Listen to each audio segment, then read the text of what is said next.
All right, so get ready because today we're going to do a deep dive on Rich Dad, Poor Dad. Ooh, yeah. This book has been around for decades and people are still talking about it. For good reason. Yeah, totally. And it's all about how this guy, Robert Kiyosaki, learned about money growing up. Well, not just from his dad. Right. It's kind of a two-dad situation. Exactly. He learned from his own dad and his best friend's dad. And they had totally different views about money, right? Yeah, totally different perspectives on wealth, for sure. So interesting. Okay, so the book kicks off with this idea of the two dads. Yeah, and chapter 1 literally called Rich Dad, Poor Dad. Oh, so straightforward. Kiyosaki introduces these two major influences in his life, and his dad, his biological father. Was he the poor dad? Yeah, his own dad was the poor dad. Okay. Yeah, He was super educated and worked really hard his whole life, but always seemed to struggle financially. And then there's the best friend's dad, the rich dad. Exactly, he's the opposite. The total opposite. He dropped out of school but built this huge business empire and became really wealthy. Wow, what a contrast. It is, and that's what the whole book is built around.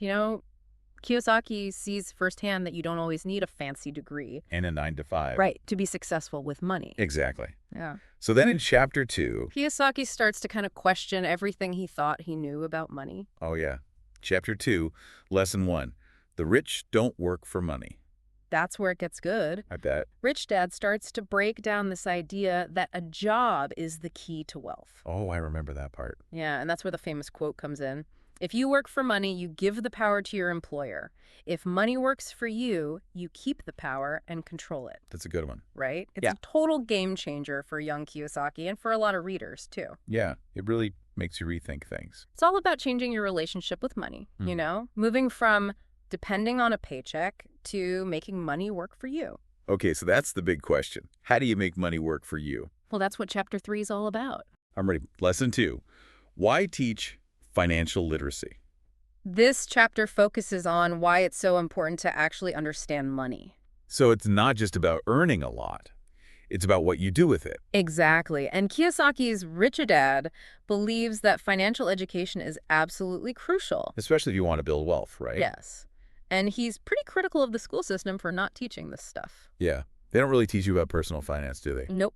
They prepare you for jobs, but not for managing your money or building wealth. Right. So then people end up stuck in that rat race. Exactly. Working hard, but never getting ahead. Oh, man. I know that feeling. And then chapter 4 is where Rich Dad gives Kiyosaki this hands-on lesson. Ooh, this is the candy store story, right? You got it. Lesson 3. Mind your own business.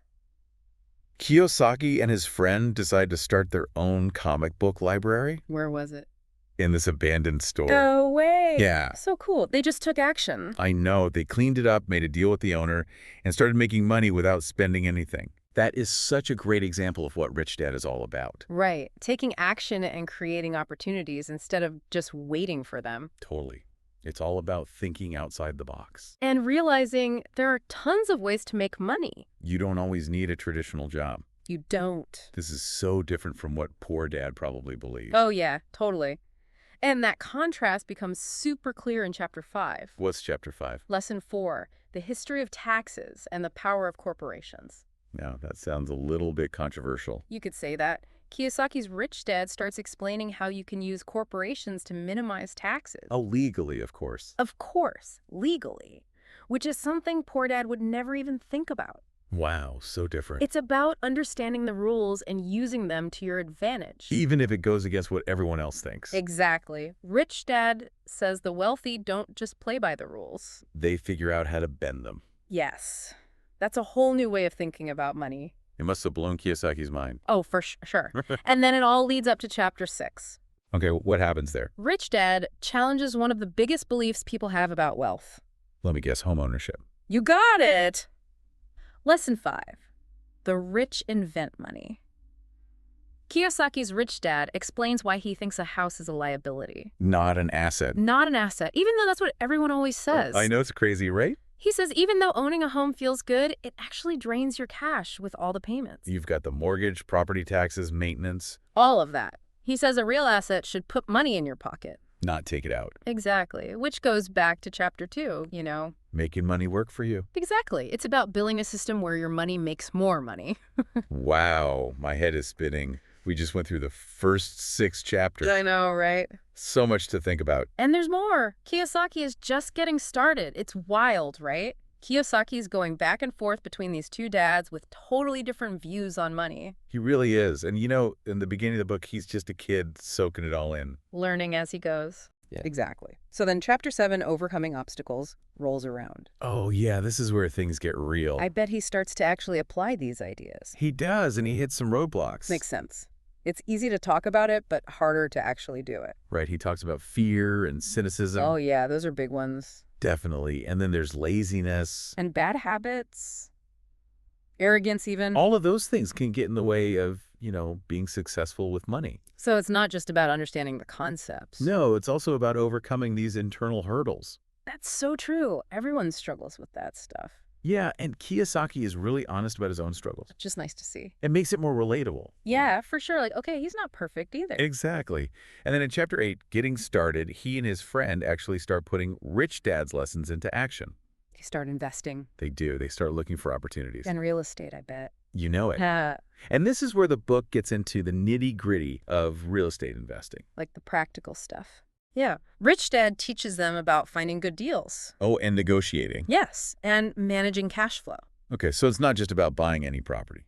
No, it's about being smart and strategic. And treating real estate like a business. Exactly. And then in chapter 9, still want more. What happens there? They take it even further. They start looking at other kinds of investments. You're like, what? Stocks, businesses, things like that. Oh, wow. So it's about diversifying. Exactly. Don't put all your eggs in one basket. I've heard that before. Right. And Kiyosaki stresses the importance of always learning and adapting. Because the financial world is always changing. It never stops. And that's why financial literacy is so important. It is a lifelong thing. You always have to keep learning. So interesting. It's like he keeps coming back to that idea of education being the key. It's the foundation, To break free from the rat race. Exactly. And in the last few chapters, he really starts talking directly to the reader. Giving advice. Giving advice, yeah. Like in chapter 10, take action. It's all about taking action. Right. He's like, stop making excuses and just go for it. Just do it. Yeah. Find your own rich dad, he says. Like a mentor. Yes, someone who can guide you. That's good advice. And then in chapter 11, overcoming fear. Oh, this is a big one. He talks about the mental blocks that stop people from taking risks. Especially with money. Especially with money. It's scary. It is. But Kiyosaki says you have to embrace failure. Oh, yeah. He says it's part of the process. You're going to make mistakes. You are.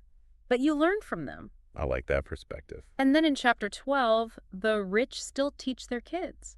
What did he talk about there? This is about passing on financial knowledge to the next generation. Oh, that's so important. It is. It's about breaking the cycle of, financial struggle. And empowering kids to be smart about money. Exactly. Yeah. And Kiyosaki believes that financial literacy should be part of everyone's education. From a young age. It's not just about individual success. It's about making society better as a whole. Yes.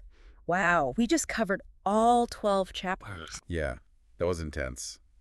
This book really makes you think. It does. It challenges everything you thought you knew about money. And the best part is, Kiyosaki tells these really interesting stories. To illustrate his points. Yeah, like those stories about his childhood. On his adventures with Rich Dad. It makes it feel so real and authentic. Totally. And that's why Rich Dad, Poor Dad is so powerful. It's not just some boring textbook. No, it's a personal journey.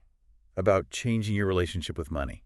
I love that. So, going through this whole Rich Dad, Poor Dad thing, I keep thinking about how Kiyosaki redefines what an asset actually is. Oh, yeah, it's pretty radical. Like most people, I think, grow up believing that owning a house is the ultimate goal. The biggest asset you'll ever own. Exactly. But Kiyosaki's like, hold on a second.